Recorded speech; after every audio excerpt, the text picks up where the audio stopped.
It's good to be back to see you all happy and joyful in the Lord. Had a blessed weekend, I'm sure, for every one of you. So we start a new section today, our worldview and sociology. Christian worldview and sociology. Yes.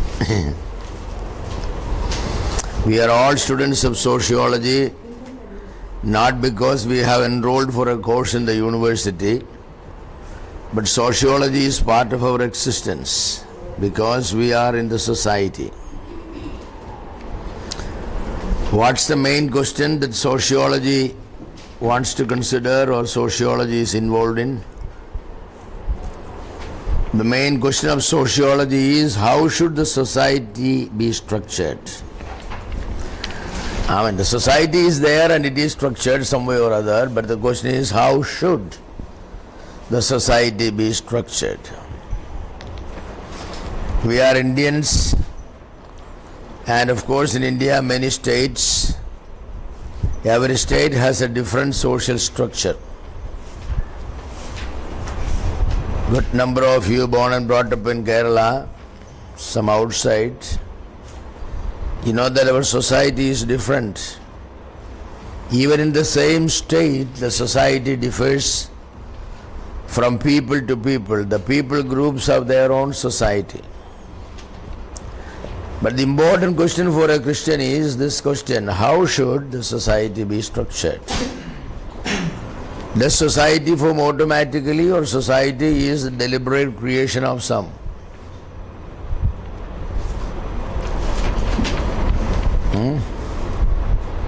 What do you think? Society is formed automatically, or it is formed deliberately, purposefully, with some design and some desire and some persuasion and all?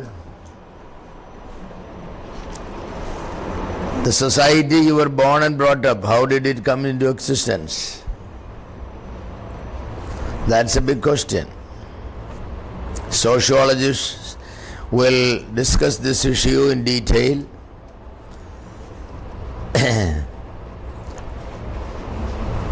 The question is, what is society? What is society?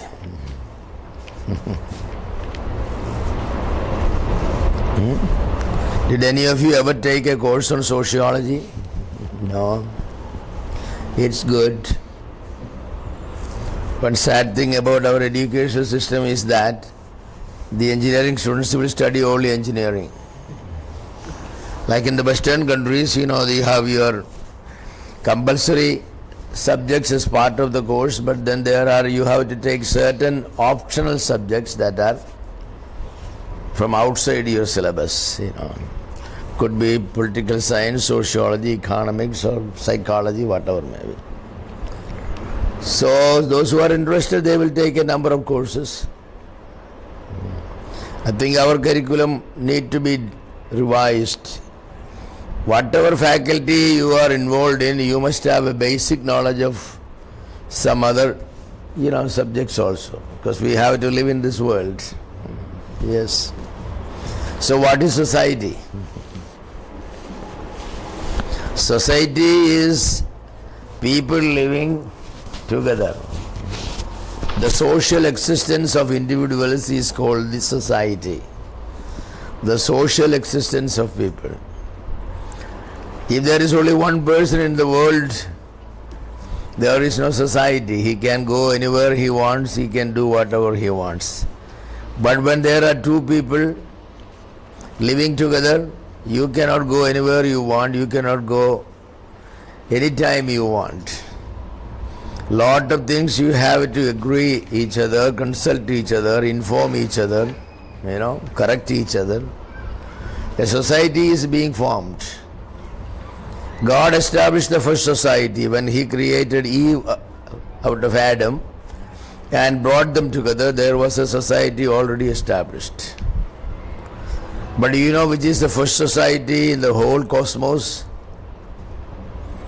The society in which God lived, Father, Son, and the Holy Spirit. That's a society, that's a holy society, the holy triunity.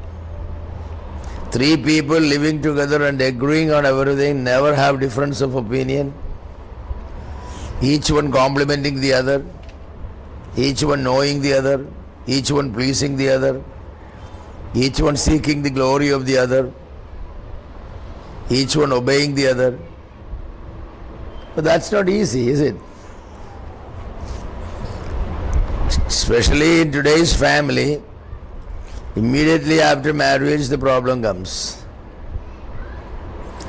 In the earlier times when we got married, there was no room for us to have problem, because we were not expected to be talking each other very much. We were expected to be talking with our father and mother. Very few. They used to call them Talayana Mantram. That means that at 9 o'clock you go to bed, you have to talk each other without anybody. Even then the mother-in-law will, sometimes come in and storm in and say that what's going on here. Because they are so conscious that they are talking about some mistake of the in-laws or this and that. But now that problem is not there. As soon as people are married, they just move in to a new place and they start fighting. They start fighting on many issues because they are forming a society. Before, a society was formed for them. Now every individual, every couple has to form a society. There is no use in saying that this is not the way our parents used to do, or this is not the way our family used to do. No, there's no use in saying. One person will shut up, don't talk about your family. I only married you, not your family. The other person also says that, don't tell me anything about your family. So you have to establish a family, you have to formulate. Your values have to be established, you need communication. So society is people living socially.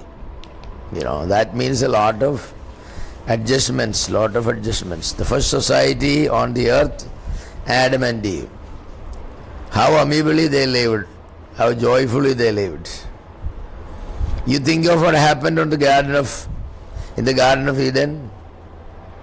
Eve taking the fruit and eating it without Adam's knowledge, then coming and giving it to Adam and probably for persuading him.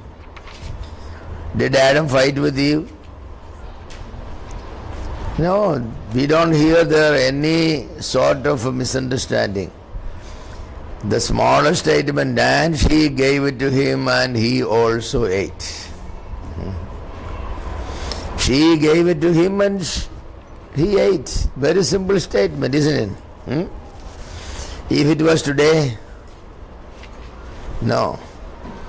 See, when God created two people and permitted them to live together, even when there was a conflict of interest, if there was, still they didn't have a conflict of personality. It's wonderful. You think of the possibility of Adam saying no to Eve. So Eve has eaten the fruit and Adam is refusing to eat. Eve is walking after him with the fruit, please, please dear. And he says, no way, go away. I'm not going to eat. Our relationship is over. The day you eat, the Lord said, we will die. You are a dead person as far as I'm concerned. Forget about it. No arguments, nothing. That's what society is. That's what society is meant to be. I like even husband and wife, when they sin together. It's easy to solve that problem than one sin and the other accusing the other, right? Yeah. Because they both say that, we both have sinned. Give us a formula whereby we can overcome this sort of situations. Yes. One of the greatest problems in the society is I am holier than thou attitude. Whether parents or children, whoever may be, that attitude is creating a lot of problem. So what is the key idea of society? The key idea is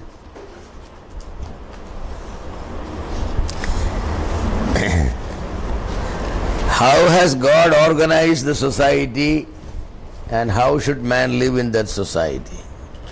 God has established family, church and state. 3 institutions. Family first, then came the church. By church we don't mean the New Testament church alone, we mean the spiritual unit which was trying to worship God and approach God. But that's what religion is, church is. And then the state. State does not mean necessarily that people were divided with the geographical boundaries and authority structure. It simply means that outside the family there is an authority structure to which the family and the individual are answerable to. That may include about the behavior, that may include about law and order, that may include about taxation, that may include about many other things, but there was a society. As soon as Cain and Abel were born, there was a society. 2 is not enough to make a social society, so they had the family society, but when the children were born, there was a society. Then they got married and more children were born. So the key idea is how should we behave and live in this society. That's a key idea. Especially these 3 institutions, family, church and state. What is family again? Family is that which is familiar. Okay? Family is what is familiar. Means the husband and wife and the children are meant to be the most familiar people in the world. Husband and wife are supposed to know everything each other because they are one in the flesh. As far as the children is concerned, the knowledge is less, but yet they are an essential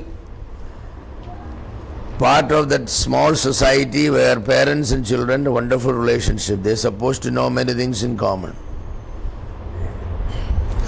For this very reason, when a man is married, the birth of the first child is very, very important, very, very important. Bible does not know this idea of a long honeymoon and all. No, Bible doesn't know really. Actually, when God gave the law, He said that after marriage, the first year, the husband should not go for any outside service. Stay home with the wife and have the child born. That's the rule. The child must be born in first 10 months. Then he can move on to his social responsibility of military service and what other things. See, the concept of God is so different. Our social concept is different. Our social concept is carnal. Very totally carnal. Say that, well, we wanted to enjoy life. Going around, the physical relationship and all the other things that goes with. The first blessing God said is, have children, multiply, be fruitful. It's very interesting that. God didn't say that have relationship. That was not the first word said. He blessed them and said have relationship. It is assumed they will have relationship, but the emphasis was upon multiplication. 2 has to become 3 and then 3 has to become what? 4 and it goes on. So the whole history of the Bible was that. Immediately.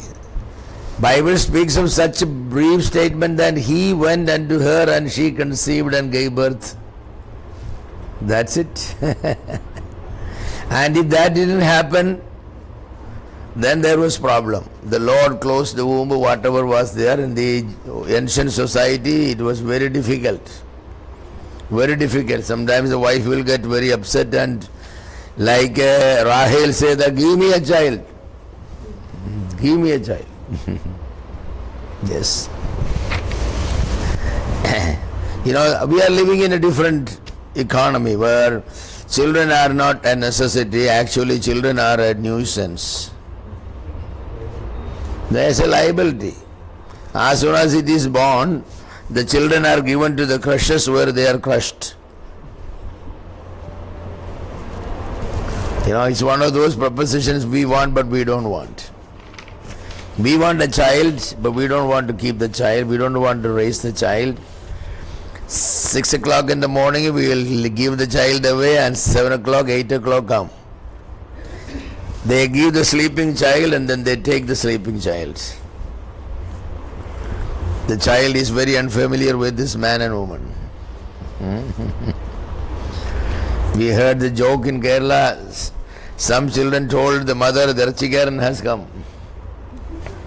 See, the father is a businessman, he goes every day at 6 o'clock when the children are sleeping, comes back 9 o'clock when the children are. Then comes a Sunday, that is the holy day. Of course he goes to the church. After the church he will buy some 2 kilos of beef and come. So every time the children see the father, he is the Archikaran, he brings Archikaran. So Mama Archikaran has come. Yeah, what a life. This is sociology we are talking about, the modern sociology. Where are the social values? What's the concept of the society? The early days marriage was a family affair. Now marriage is a personal affair, right? A few years back a friend of mine wrote to me, said that I was so happy my father and mother came for my wedding. That's what they said. I'm so happy. I never expected them, he said. But they turned. Well, it's nice. Isn't it? See our social values going away? Yes. Our social values going away. The society, the very fundamental structure of the society is no more. The husband, wife and children. Yes. Husband, wife and children. So that's what family is. Then comes the church or the spiritual entity, the Jewish people, Israel church, whatever is. And that is the collective forum where they worship God together and where they, pray one for another and encourage and all. The moral, spiritual values of the society is structured, formulated by what is called the church. Now today church is something different. Church is a building, right? Church is a building where people visit once a week. That's the most godly one. Others, even if they go, they will stand outside the building and they will talk with people and do some smoking and all that, and then, that's what it is. Only the very godly ones go inside. Yes. But church is a spiritual entity where every member of the society, they ascribe to certain standards, certain principles of relationship. To become the member of that society, you have to share something in common about your concept of God and man and heaven and hell and all that thing. That society formulates the spiritual, moral values of the people. Yes. It was so important. Even in my childhood, I remember I grew up as a Brethren. In that Brethren, the church was the center of our existence. The center of our existence. People infiltrated and they will come into our life, and intervene in every aspect of our life. I can remember in my early days, like people coming from the church, 3, 4, 5, 6 people. Once a week or once in 2 weeks they will come in and we all have to sit together there. They will ask many questions about these things, Husband, wife, they will first go in that details. How is your family life? How is your family worship? Do you have any fight? Do you have any difference of opinion? Does your husband love you? Does your wife obey you, respect you? Do you take care? If there may be Appacha and Ammachi, and they will be asked the question, do these people take care of you? If there is any sense of, disagreement or something, then there is a counseling right there and go. And then comes the turn of our children. How is it, your studies? You read Bible every day. What verse you memorized yesterday? Tell us. And this and that, and this goes on every 2 months. Once in every 2 months they used to come. The temper and the spiritual temperature of our existence was decided almost by them, and we always enjoyed them, we always enjoyed them. The elders, the deacons, they didn't have those positions then, but they called them the responsible men of the church. They come. And it's very nice. The best part I always enjoyed is if they come the noon time there will be, special meal provided, because that's the only time when we have meat and chicken and all. So we are praying if they will come, we can also eat some. In another sense, even in that aspect, the church was very important. Church was very important. People coming from the church is always esteemed. They are respected. They are treated very well. They are treated very well. And then these people will also slow one or two from this house also go with them to the next house. That's the way. So by the time the whole visitation is over, there will be the whole church. The first house will be only these 2-3 people, but the second house, people from there. Then they walk into the church building. That's where the last visit. They have singing and they have prayer and all kinds of things. It's wonderful. Nowadays I miss those things. Do you ever miss that? You ever had such experiences? Nothing. And every Sunday evening the whole church, will have 4 o'clock, then we all go, 2 o'clock church is over, go eat something, then 4 o'clock we all came, everybody came, we will all, men, women, children, they will all go to the nearest one of the towns, we'll have we'll go in line shouting verses and singing. Then go there, we have drums and we beat the drums and all that, and then we have a testimony and we have 1 or 2 messages. That's where we all learn to preach, I was groomed as what they call Ettuparachil man. I don't know what's English for it, Ettuparachil man, One of the big person will preach and then we will go and shout it again. Usually 3 or 4 people, young people are needed as Ettuparachil, because that it was all fun, I started enjoying it. That's the way my sound came out and all that thing. And it was fun, my point is, it was fun. It was fun.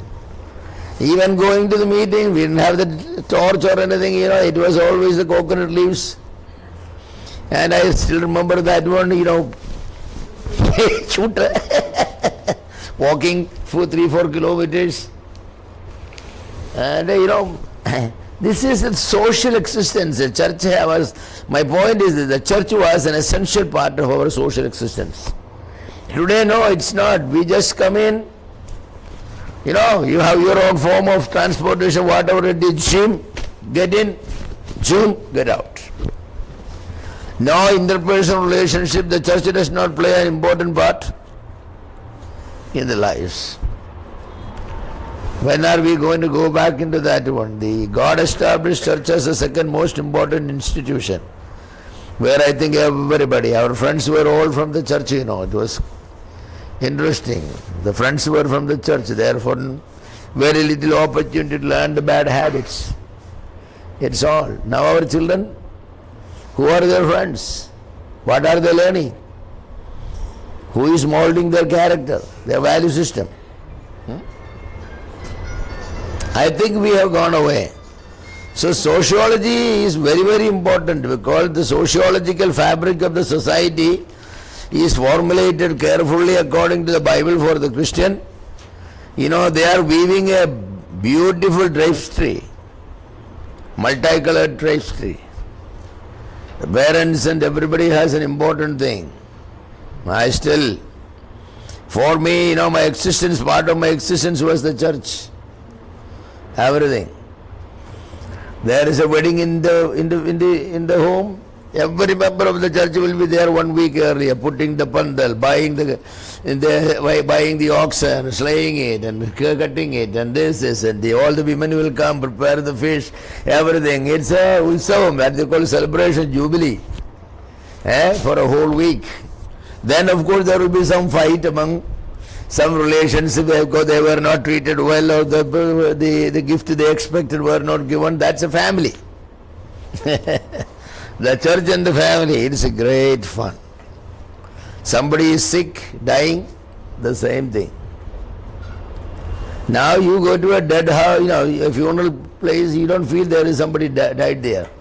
Somebody is just talking something and others are talking about something else and they are talking about something else and they are clicking the pictures and all. Our values are so changed. When I was in Palai, one of the greatest joke was The biggest studio there was, what was it called? I forgotten the name. Anyway, George Kottugapalli was an MP and he died and everybody was lined up for a group photo. And then this photographer said that everybody smile.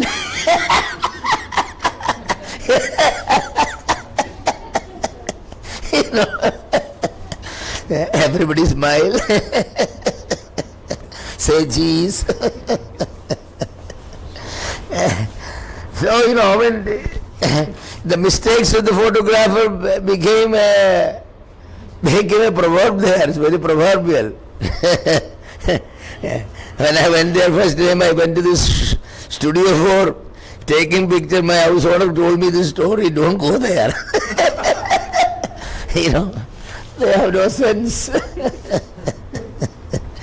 The social existence was very, very big. You know, the church was very important. The Sunday schools, the youth meetings, the sisters meeting. You know, all these meetings there were. We were just, you know, involved around. In the Western countries and all, the country church and children will be playing around, and that's wherever they live. The parsonage is the very important place where, you know, the pastor and his wife, the family, there will be children coming in. They will always have lemonade there and this and that, and all this fun and all that. You know, there was a social existence, the society. Where are those days? Where are our people?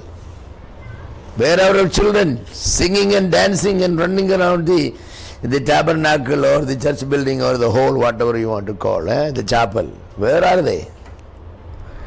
The building is a dead place until 9:55 on Sunday morning. Then somebody come and open at 9:56, then some people come in. By 1 o'clock again it's a dead place for a whole week. No activities, nothing. Nothing. Sad, isn't it? Yes, families have changed, you know. Now you have the nuclear family. You know, it's nice to have a nuclear family because you have a lot more privacy, but I don't believe in joint family system. But I believe that our family should be more.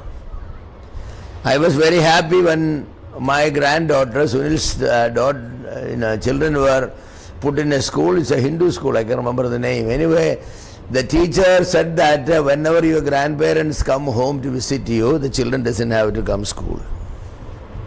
2 or 3 days. What is this? Children needs a social growth, the maturity. Relationship is more important than education, they said.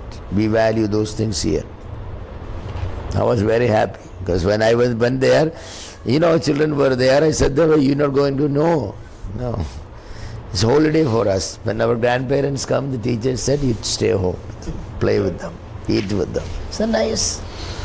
The maturing of the child, the personality development, the character development, they come by the social involvement of the parents and the grandparents. There is no substitute for grandparents. His father and mother very important, but Appacha Ammachi is unique. Yes. So we don't have those things. Our children are growing as artificial puppets. They have those what they call them all, I've forgotten all the names of those little dolls, you know. Yeah, Barbie and you know, all these dolls, that's what, you know, our children are Barbies and these sort of things. No personality, no real smile on their face, no relationship. They don't know the love of grandfather, grandmother, uncle, auntie and all that. It's very sad. So sociology is very important, you know, I'm just saying sociology is very important. You need to pick up some of the old books of sociology and start reading about the institution of family, in the institution of religion, church, especially if it's a Christian sociologist, they will tell you. We needed to remake our society. For that one, we needed to, you know, break the old one, like a potter is breaking his pot and remolding it. We need to. Still my good memories of my time spending with my maternal grandfather. Oh, the idol of my life. When the vacation comes, I love to go there. You know, and he was everything. A great godly man. We go for fishing together. He has the net in the Pomba River. Cast the net and I'll pick up the fish. And it's all great fun, you know, the fish running and going and we going after and all that. Then grandfather again coming in, and then we go to the sugarcane field and he will cut the sugarcane and you know, give it to us, and then we will go to the place where they make the molasses, you know, where the oxen will be pulling the, you know, it's a social life. There's everybody, they are singing and all that. And all the people likes and say, they all know me, the grandson has come, oh, everybody has something, some unda for me, so shakra for me, this for me. Somebody climb on the coconut to cut down the coconut to eat with this one, and boy, they were alive. You today walk through those places, absolutely dead, ghost town. Nobody to say hello. You know, nobody, honestly. Nobody to say hello. Who are you? You can walk through any distance, nobody will smile at you, nobody will talk to you, nothing. Neither are you interested nor are they. It's sad, isn't it? Eh? Don't you want your children to live in the society?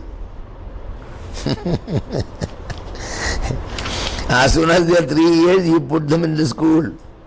Until they are 22, 23, 24, they are in the school. Then they are put in a factory or an office, wherever maybe. They are sitting before that little thing all day. Come home tired and still look at those things. And then 50, 60, 65 years you are there, and then heart attack or somebody, cancer or somebody will remove you. Everybody will put you in a box and say some good words.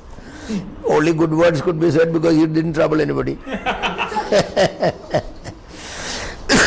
He didn't trouble anybody, and what else?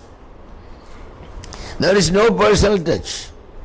People die looking at the, you know, what you call that cardio, you know, electrogram, what you call that machine, you know.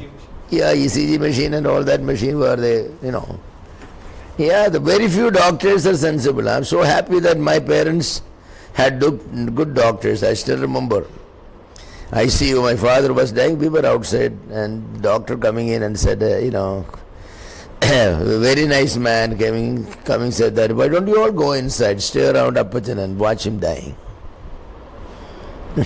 We 25 people were there, we were all standing, and we began just to see even how that machine, the wavelength goes like this and dies like this and like this, and you know, he was looking at us, and the last person he looked at was me, and he smiled and I smiled. I closed his eyes and it's gone. Is that fine? I suppose you standing here outside and after somebody said, anybody, Mariamas, anybody here? Yeah, get the body out. Get the body out. Sad, isn't it? How did he die? Well, gave up the ghost. Breathed the last. No personal touch, nothing. Died 2 hours before, they dressed it, they even put cotton in the nostrils, everything tied down, everything, and you just come in and said, oh, Pachan was a nice man. Sad. For God's sake, when you are seriously ill, tell your relations, take me home. I wanted to die a man. I want to die a man. I want some relations. I want to smile on my children, grandchildren. I want to bless them, see them. This is sociology. Any standard sociology book have 1 or 2 chapters on dying, society and death. Now there is no death, society and death, nothing. Absolutely. The society is dead. You know, last week I went for Annamma's funeral and I was touched when Rajkumar, her husband, said, the last thing, you know, he was able to talk. She died in the Vellore, of course, in the ICU, and they did not allow them to be there in the ICU and all that. But the night before she was dying, or the night, 2 nights before maybe, he was sitting at the outside on a bench, and She was able still to talk, so she called and this last thing said, are you able to get some sleep there on the veranda, or you have to sit through the night? And of course he said, I'm able to get some sleep. The concern of her wife, whether her husband is getting some sleep, even as she is breathing the last. Isn't that good? That thought that my wife was concerned about my happiness even at the point of death, is there something else you can buy for that value? You know. So church has a great part to play on these things, I think. We need to prepare our people. We need to talk about these things. The church should have sermons on death and dying, the art of dying. Sri Sri is going around say the art of living. You know, we want to go around and teach the art of living and dying. Death is more important than living, I sometimes think that. A man's greatness is measured the way he dies. Yes, definitely. Definitely. So family, and then the church for us, we Christians, you know, is an institution the Lord has established, and we need to. Brothers, I recommend very highly you go into a nice bookstore and pick up some books on Christian sociology or even sociology. You know, secular sociology, don't read it. They will spoil you. But pick up some Christian books written by Christian sociologists. The concept of family, the concept of religion, the concept of dying, the concept of death, the concept of birth, you know. Since a part of sociology, it talks about birth. Birth is no more an event today, is it? No. I still remember in my young days, you know, sitting on the room there, veranda of the Appachans and Ammachis all talking. Every ear is tuned to the cry of the baby. It is the Ammachis and the midwife who maybe, you know, there are people inside the room, the delivery room. They have, you know, every house will have a delivery room, like in the book of Song says that, you know, he has taken me to the inner chamber where my mother has given me birth, you know. It's a very important place. And everybody is watching there and talking and this thing and that thing and all, but they're all, and then they hear their cry. Oh boy, they can see the Appachan standing up, everybody standing up, and you know, it's so joy. Because, you know, half of the women died at childbirth those days. So the people were praying and wondering whether daughter or daughter-in-law, you know, or the wife will survive, you know. So when a healthy child's cry came, and then all the mothers and all are happy and laughing and all that, they know that my daughter is also safe. And then bringing the child and all that, the joy of it. Now what? Everybody sitting at the outside of some hospital, you know. No news, nothing, and then after some time a nurse will come and say, you know, Chinnamma, is anybody? Yeah. A child. A child. Somebody asked the nurse, boy or girl? I don't know. I didn't look. You know. So they were wondering again, you know. They know it's a child. Everybody knows if a child, baby is born as a child. But the question is boy or girl. So then came back after some days, a boy. Okay. Boy. Nowadays there is nothing personal, nothing. It's a cesarean, right? Most of the women feel cesarean because they don't want the pain of childbirth. I say that even if you give somebody a good woman, you give her $2 million, she won't go for a cesarean. The experience of giving birth, natural birth.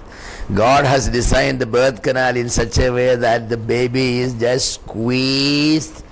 The mother and the baby come so close that the squeezing, the pressing, and every nerve and every muscle, the external side is pressed very nicely so that the blood will start flowing and all that.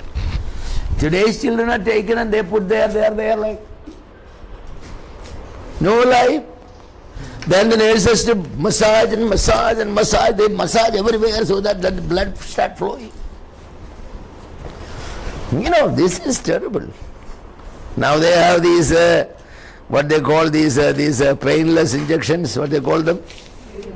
Yeah, epidural injections also, So that, mother women say that, well, I'm so happy. He gave 2 children, he delivered 2 children. Didn't know even what was childbirth. Sad, I say, sad.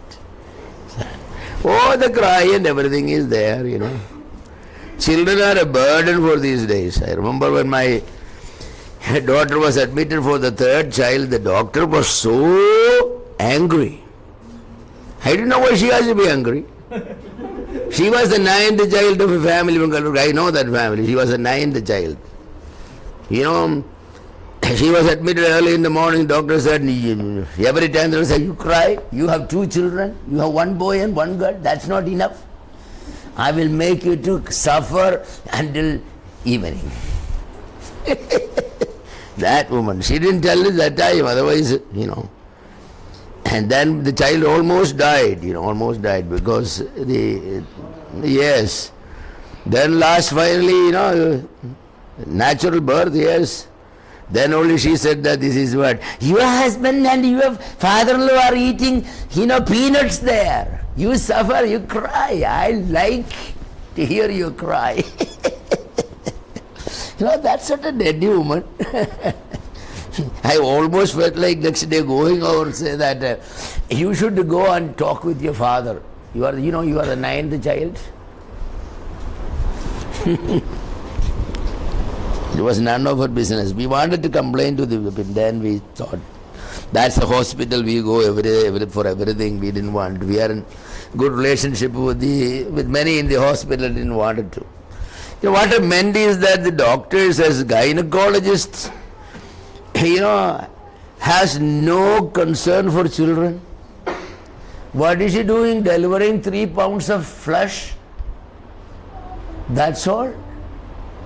Isn't she handling a life? This is terrible. Sociology and childbirth, so important. Childbirth was an event, In American society, still it is an event. In Canada and few countries, you get so many thousands of dollars for every child you give birth. Yes. In Ireland, one friend who came said that last week said that, you can have up to 20 children, 25 children. For every child, you get something like $10,000 every year. So if you only have children, you don't have to go to work. Canada also the same way. Yeah, they will give immigration to young couples who are, will have more children. Because they want population. The land is there. God has created immense, acres of land where there are no hands to work. In India, they say that the problem is people. The problem is not the people, We don't have enough people. Our problem is the bad people. Yeah, that's true. Our problem is the bad people. People who don't work, people who don't pay tax, people who, smoke, drink, steal. All kinds of people. Their population is increasing. Christians and good people, 1 child. That's a great concession they are doing to God and the nation. We Christians should have half a dozen, 2 dozen children. Because it's our children who will work, who will produce, who will pay tax, who will build up the nation. Educated one, doctors, engineers and others. Why all these bad people, who are corrupt people? They are having 10, 15, 20 children. God will hold us responsible one day. Yes, definitely. You think children are a burden? Oh, now even they have surrogate mothers and whatnot, It's terrible. So childbirth is an event. Yeah. When a couple announces the coming of a child, it's a highlight.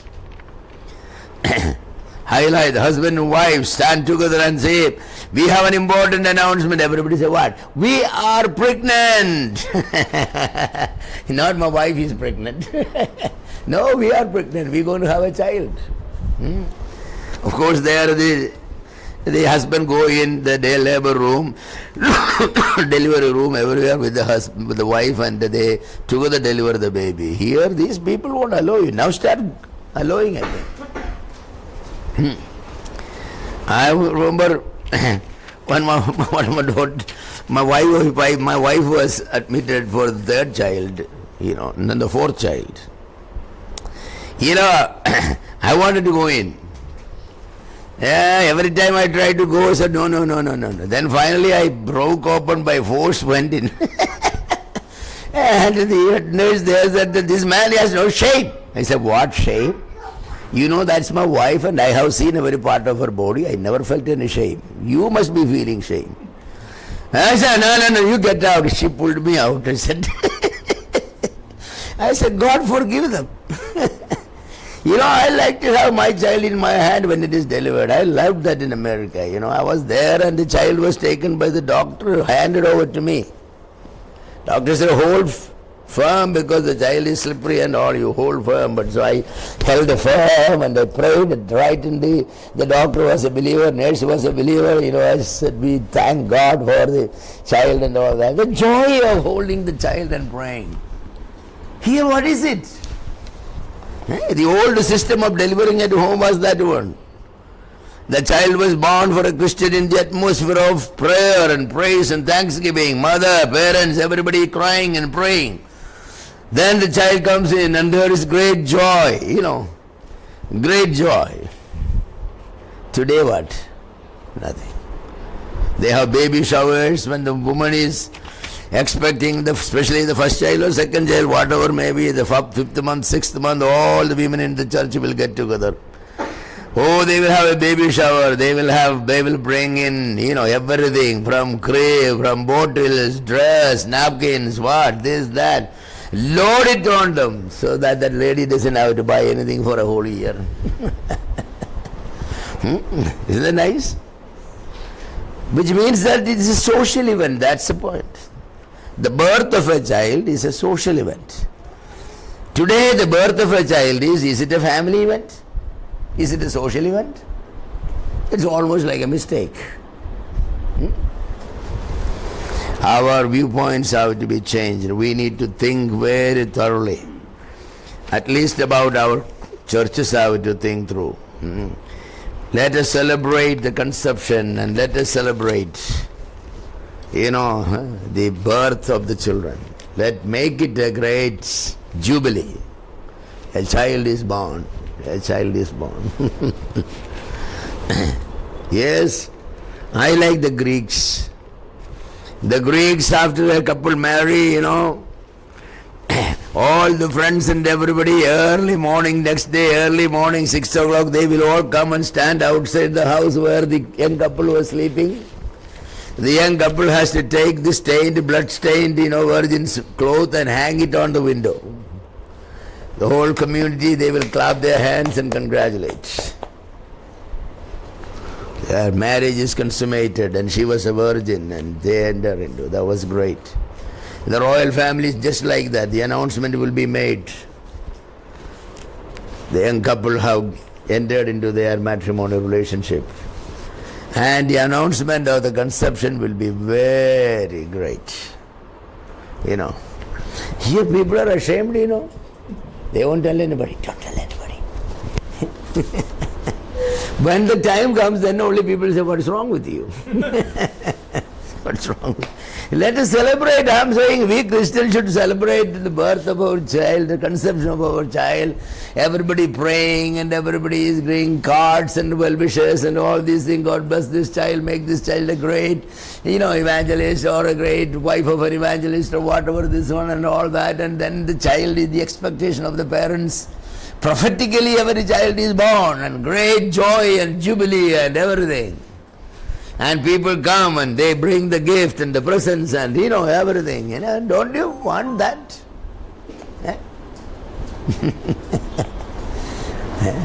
Oh yes, we want that. Today I was talking with a young man, he said, no way, after 3 years, 3 years we just wanted to enjoy. I said, what do you mean by enjoyment? After marriage, children. Only after 3 years we will consider a child. He said, no. I said, no, friend, it's wrong. The Bible says the first year will be off to please your wife so that the child will be born. That's God's economy. What's your economy? Well, that's the way we were, you know. The first day after marriage, I said, look, you count 282 days. I must have my first child. That's, I married to be a father. That's a great pride I will have.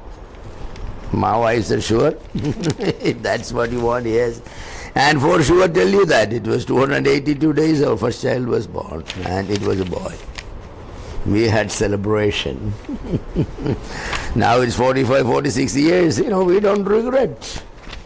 The enjoyment of family life. It's not the physical relationship, that is there, you know, that's there. But the relationship, the total devotion, dedication, commitment, the total enjoyment, serving together, providing children to the kingdom of God, bringing them up, raising them up as the children of God, you know, disciplining them, teaching them the word of God. What a joy it is. What a joy it is. What do you want? This is sociology. We are coming to the greater parts of sociology, but that's introduction, you know. Our God is interested in society. So family, marriage, family, or say family and religion, and then comes the society, you know. The state.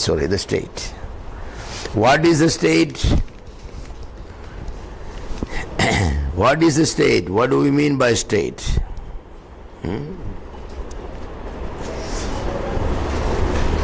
State means what?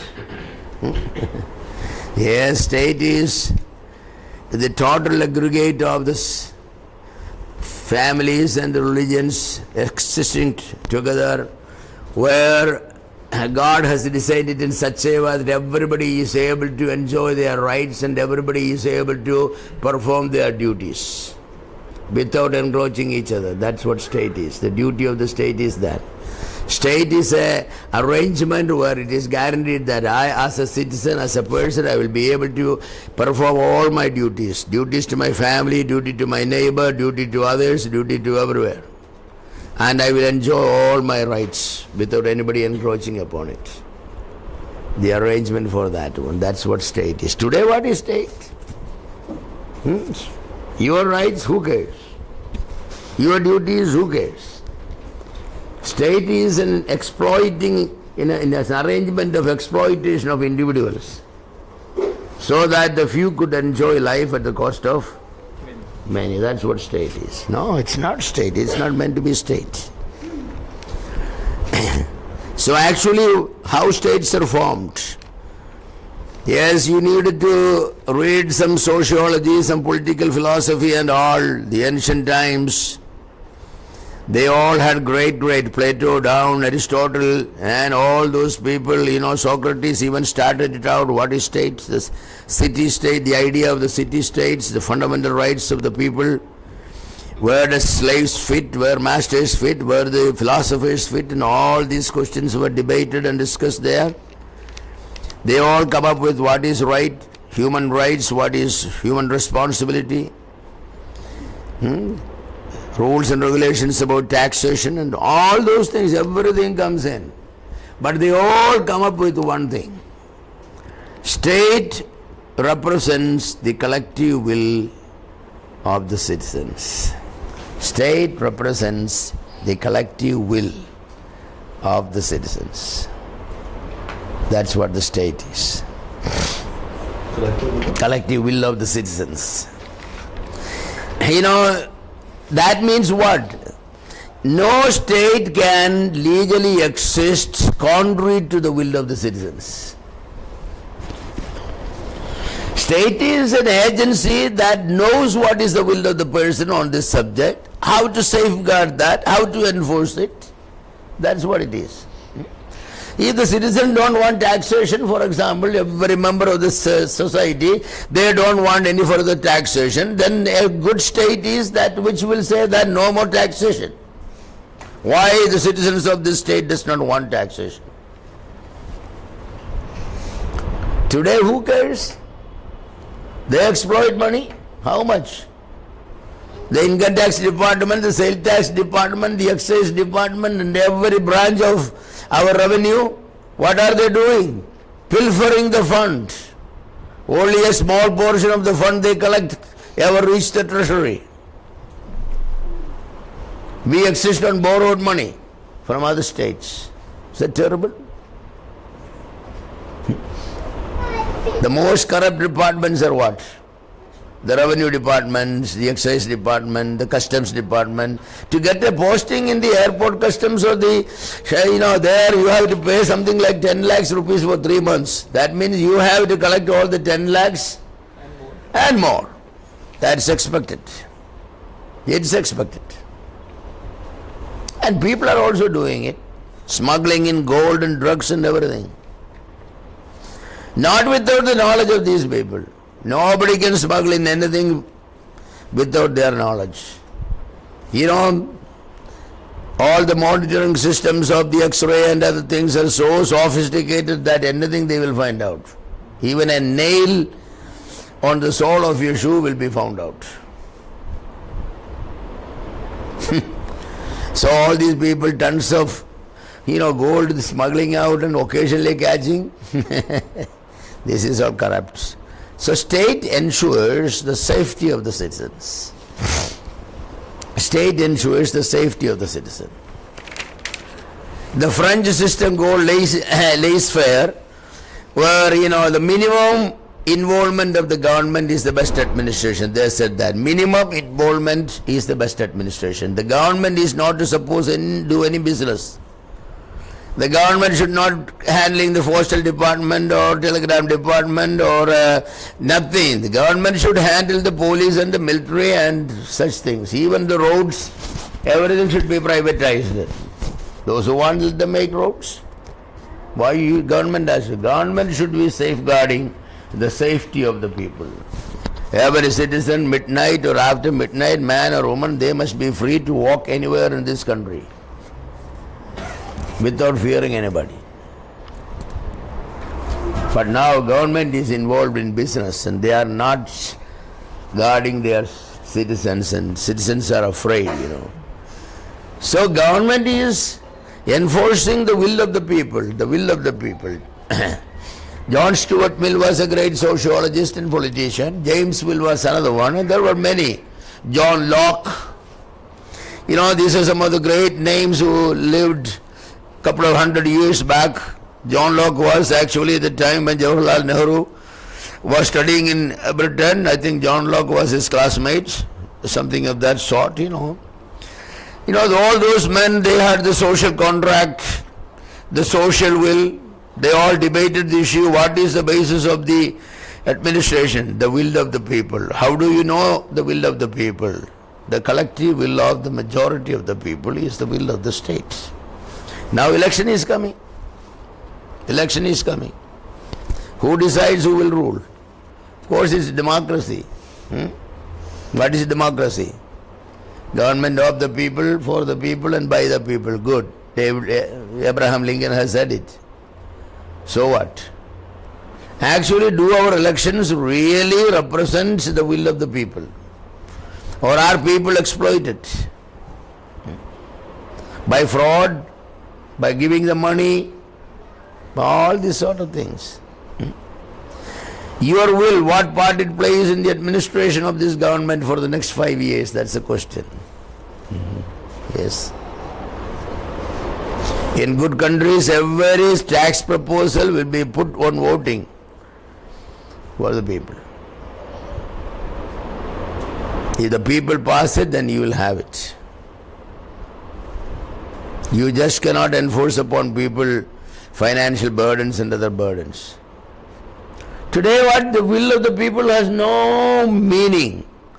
You do not decide as a father what your child should be taught. Who decides what's the curriculum? What subjects will be evolution or creation?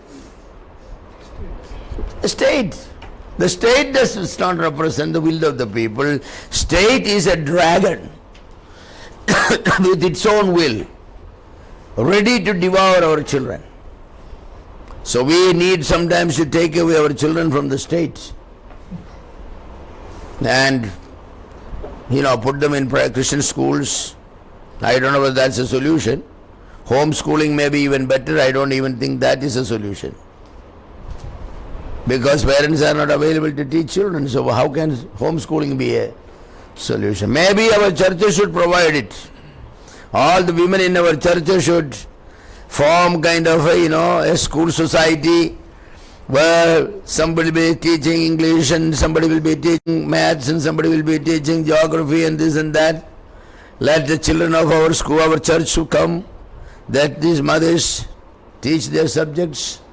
Let the children grow up in the religious atmosphere. Let them play. Why can't we do it? Why should our children be spoiled with evil philosophy? I'm for all these things, of course. I think we need to.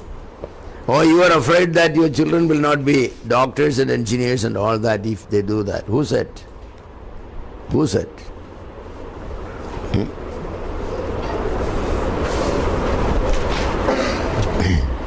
There are many, many Christians who educate their children at home, and they are all doing exceedingly well. Yes. What's the name of that brother? Oh, those 10 children.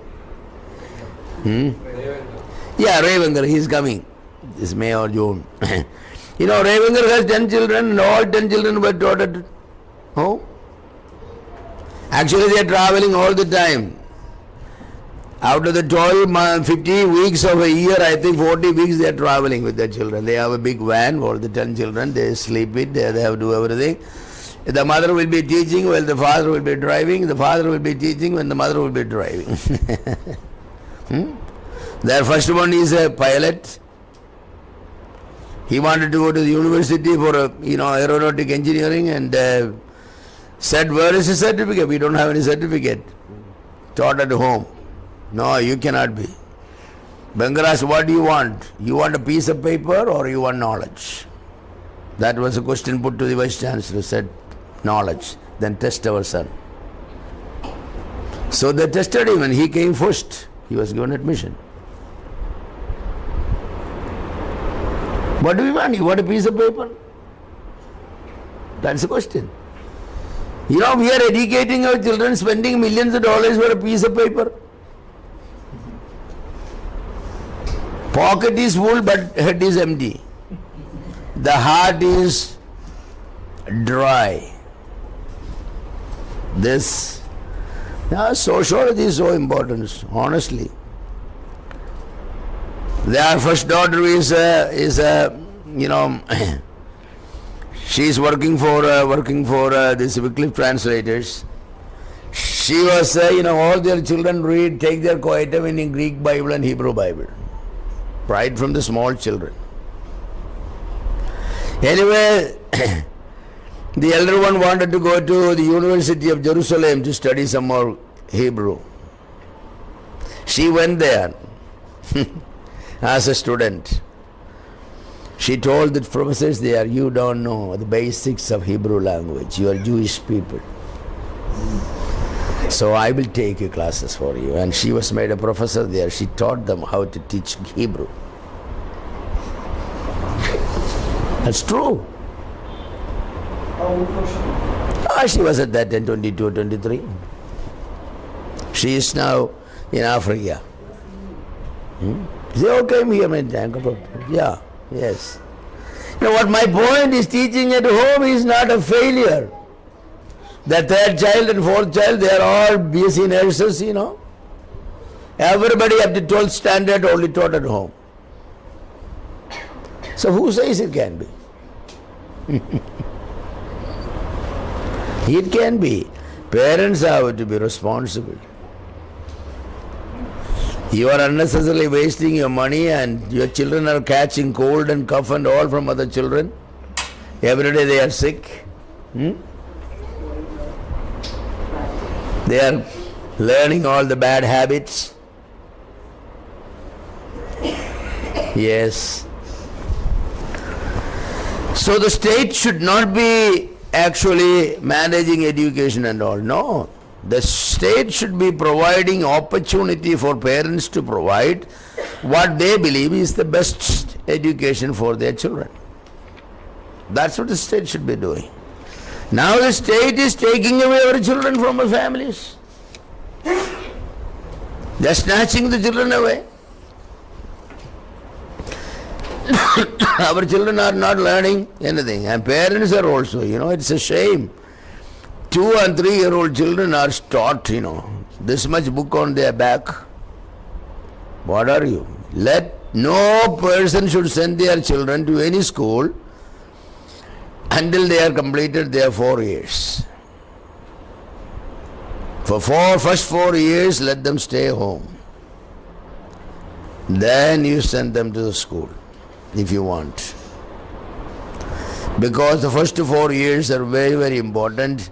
80% of the brain is developed, personality is developed, and all in that time. Let your child develop values and personalities, a biblical worldview and concept.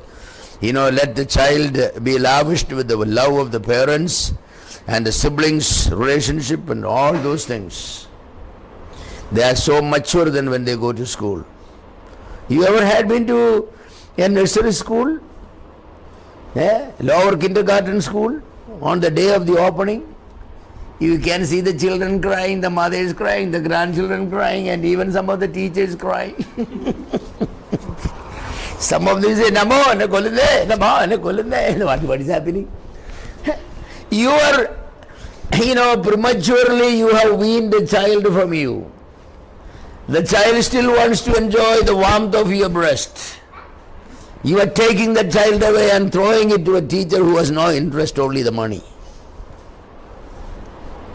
Say, shut up, you rascal, crying. Yeah. Now we are all guilty before God. We are Christians. We should have Christian biblical values. Where are they?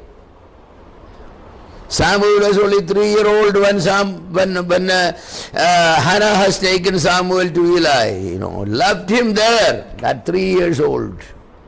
There was no cry, nothing. The child was so mature in 3 years. He was able to minister to the Lord. Here children are so tired and everything. Let our children grow. That's what I say, let our children grow. Permit your children to develop their personality, a worldview, a godly concept, fear of the God and love for parents, obedience and all these values. Let not non-Christians, pagans and atheists, communists and so on, all these people, materialists, teach your children and form their values. Parents are so busy. They don't have even time to inquire what has been taught. Mother goes second shift, father goes first shift. This is wrong. Our value system have been wrong. We need a sociological reformation, a sociological revolution, at least Christians. Every Christian every family in the church must take a decision that I'm going to bring up my child according to God's word. I'm not going to throw away my child to unbelievers. A Jewish child won't see a heathen until he was 13 years old. No Jewish boy or girl will ever see. It's at the age of 13 they are adopted as their legal child, and then that child is mature enough, he is permitted to go outside for whatever purpose he has. Not until then. Our children, it's so sad. Yes. Christian sociology is based upon the biblical proposition that man and man's world are important to God, for God has created man in God's image. God has created man in God's image. Why? Father, Son and the Holy Spirit, they form a holy society, a heavenly society where they exist. And God has created husband, wife and blessed them with children so that they can have an earthly society with heavenly values. God created us in the image of God so that we could imitate the image of God here. We can show the world. But we have failed. Even as a divine society eternally exists in love, work, discipline, worship, obedience and mutual goodness and appreciation, the human society needs to exist on love, work, discipline, worship, obedience, mutual goodness and appreciation. That's the way it should be. The Father looks at the Son and says that, you God, your throne is forever and ever. Son looks at the Father and says that, oh God, your throne is forever and ever. There is among the triune God, continuous worship is going on, communication is going on, appreciation is going on, never a friction. That's what in the family should be. The husband, wife and the children, they should be sitting around and they will be saying these things. Oh Dad, you are wonderful. Oh Mother, you are beautiful. And they should be saying, oh child, you are blessed. God has given you. We are proud of you. The love. Children needs to grow in the lap of parents. In the lap of parents we must have. Yes. We need to teach them. So love, work, discipline, worship, obedience and all these things, they are the network of the social values, the fabrics of the social values. You weave a beautiful drapestry with these fabrics, The red color, the yellow color, the pink color, the blue color, all that vibgyor. Yes, you take all that one and mix them together like they made the coverings of the tabernacle with multicolored thing. It's so beautiful. In the home also it is like that. The mutual love and appreciation and all. Yes. Yes, it's great, it's great. At every stage of human existence, the society must have fundamental values, and those fundamental values must be deliberately maintained and propagated. The fundamental values. What are those fundamental values? Human values. Even money comes there, but money is never the master, it's always the slave. Money never controls, money never guides, money always serves the interest of the family. That's where the work is. So these fundamental values are to be deliberately maintained and cultivated. In family, all these values must be present, complementing one another. In church and in state, these values must be present the same way. Our churches should feel ashamed because they have no, such Christian social values. There is no mutual love among the people.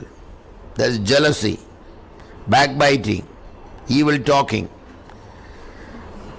There is no work. Every person in the church should be producing enough for at least another person, other than his family. Every person in the church must be producing enough. Every American produces for 4 other people in the world because it's a Christian country. Every Indian consumes that which is enough for 4 other people. That's what they do. That's what they do. India got the richest people in the world. Billionaires every year coming up. That means billions and billions of dollars are piled up there, The world's most expensive cars are sold here. In Mumbai I have seen Rolls Royce running in the streets and many other all these cars, and what is it? A poor country where the majority of the people still live below poverty line. People are. How can they do it? How can they do it? There is no discipline, there is no work discipline, work ethics, there is no personal discipline. Nobody gets up in time and go to bed in time, nobody eats in time, nobody sleeps in time, nobody reads in time, nothing. Everything is a confusion. Everything is a confusion. Nobody appreciates anyone. The wife doesn't have time to appreciate the husband. You married women, let me ask, when was the last time you stood close to your husband and look at his face and say, you are a wonderful man, I'm so happy God has blessed you with. Of course the husband will have a heart attack. Because you say that I never heard such a big lie. When was the last time you husbands have told your wife you are beautiful other than when you are on the bed? You are appreciate? You know, you have people who will give thanks to God for a plate of rice with some chicken curry.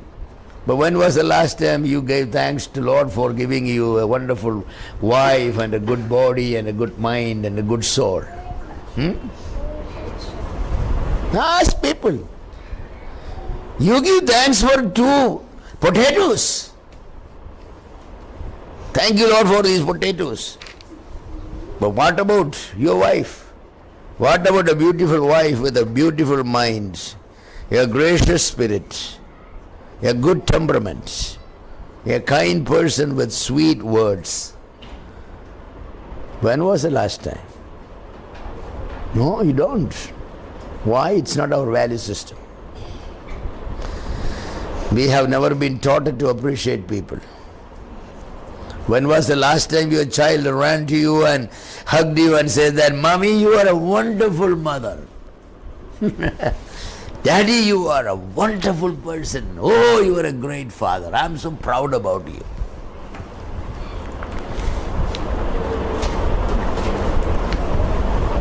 We don't do that. It's not our system. Siblings fight each other. All the time, fight going on. Where is my pencil? Who took it? This and that. And they are buying. My daddy beat me, this, that and all that. You don't see the siblings hugging each other and say, you are Chachan, you are a wonderful brother. Oh, I thank God for you. Such a wonderful brother. Or the sister saying, you are a wonderful brother to me. You know, I don't know what I would have done without you. The love, the appreciation, the encouragement, and everything you give me.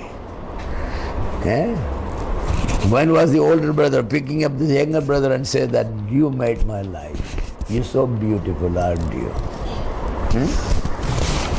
Our people do not appreciate each other. I say that you appreciate each other. Appreciate each other. Children learn it from the parents only. When the parents appreciate each other and when the parents appreciate their children, they begin to appreciate each other. We need to. Society is a wonderful place, isn't it? So at every stage of human life, these fundamental values are to be deliberately maintained and propagated. In family, all the values must be present, complementing one another. In church and in state, these values. The tapestry of our social existence need to be weaved with these multicolored threads of honesty, goodwill, love and affection and appreciation and all that. Sociologists, every kind of sociologist acknowledge that man is an organized being and that the organization includes family, religion and government. But only a Christian can show the world what that organization should be. The authority structure must be there. The leadership of the father, the submissiveness of the mother, the cooperation and obedience of the children. Even those who are working at home, servants, how the master loves the servants and how their eyes are, lifted up to the hands of the mistress for daily provisions. And where there is liberality, where there is love. Now people have great problem in finding servants.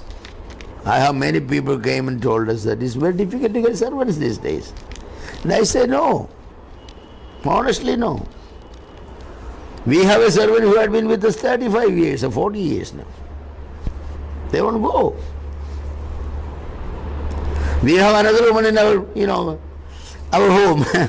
Her grandmother, they have died now 60 years. Their grandfather and grandmother were our, 6 o'clock in the morning, both grandfather and grandmother will be there.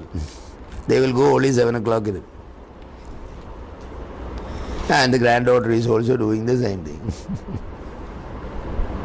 Why? Because it's love relationship. It's that sort of relationship. What we have is theirs. They even don't have to ask permission. When they go, they take whatever they want. That's the sort. They do everything at home. We don't have to tell them. Yes.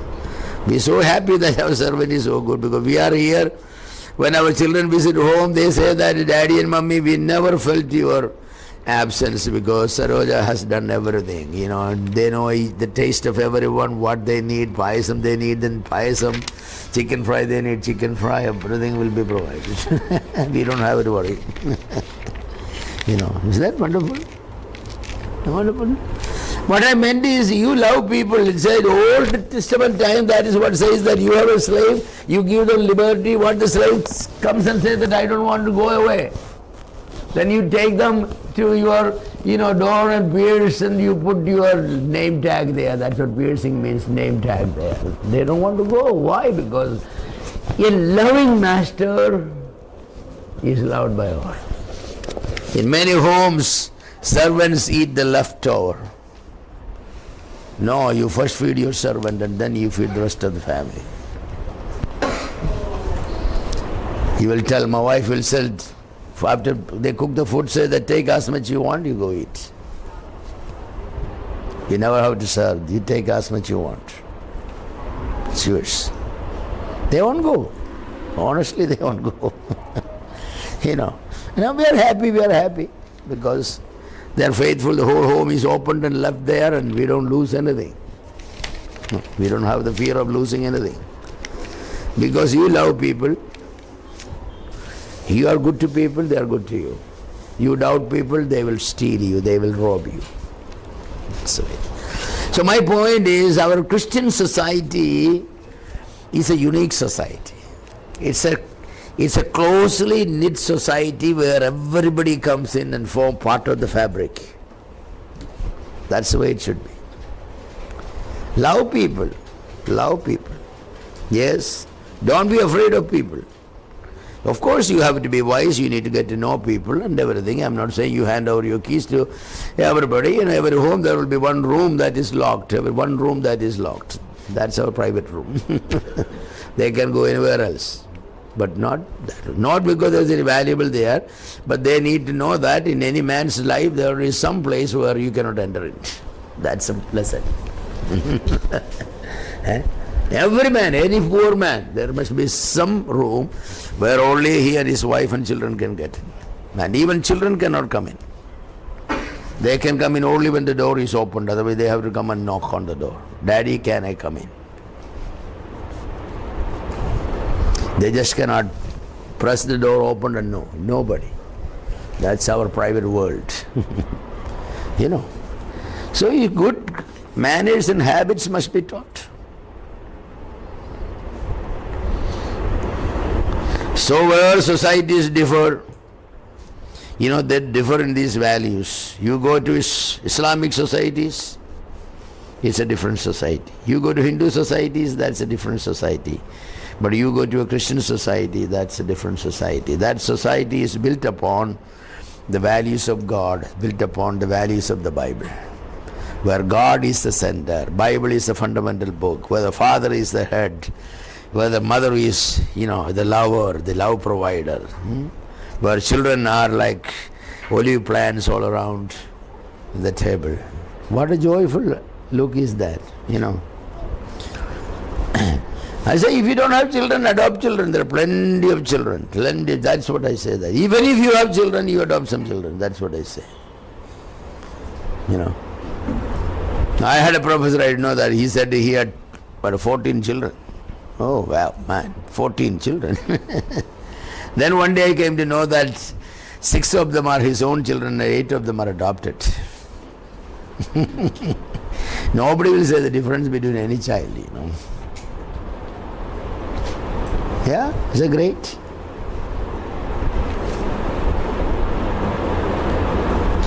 We are selfish people, There's so many unfortunate people who does not have the love of a father and mother because of not their mistake, because of many mistakes. Give some love to them. Take one of them. Make them your own child. Give them. They will reciprocate. Love is a thing that it always reciprocates. For a time it may be resisted, but they will yield to love, because love is the greatest force in the world. It's the greatest force in the world. No hard-hearted man, he will finally yield to love. So I will say that.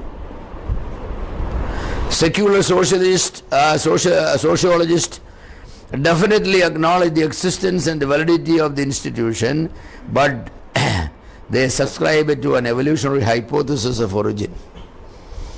To these secular evolutionary concept of man and society is merely a set of sociological animals for existential needs. That's all. For a secular or humanist, a Marxist, and atheist, society is simply a group of sociological animals who are all fighting for existential needs.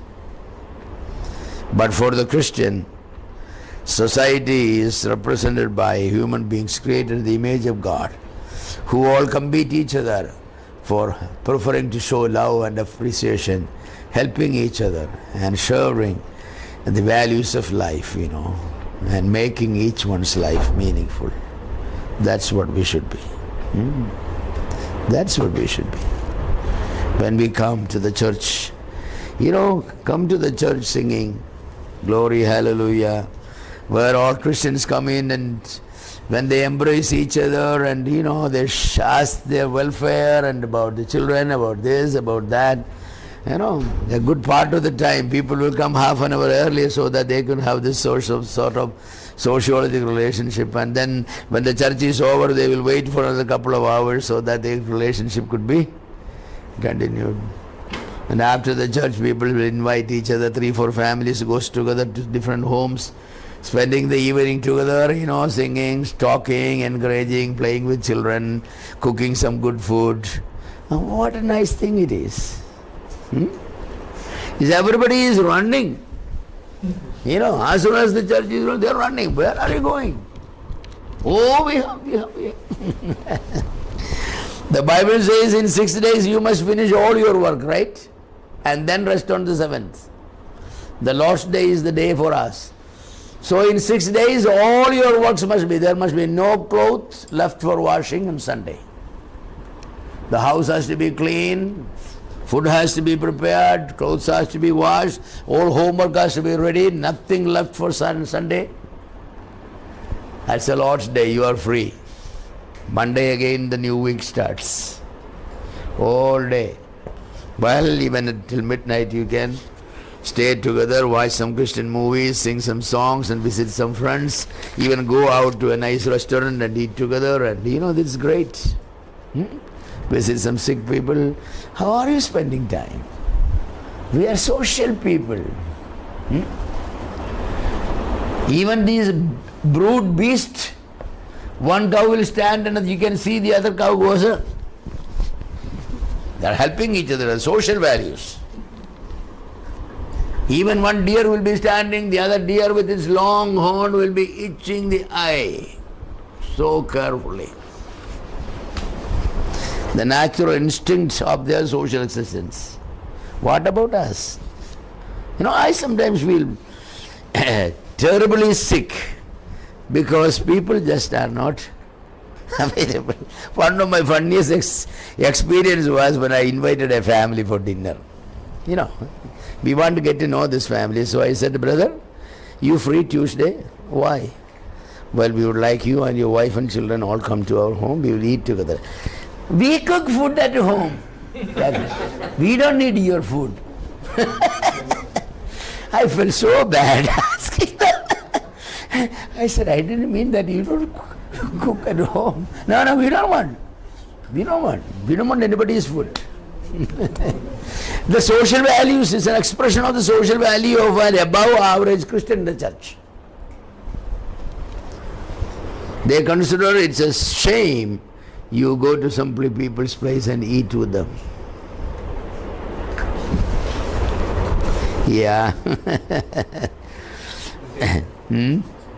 Yeah.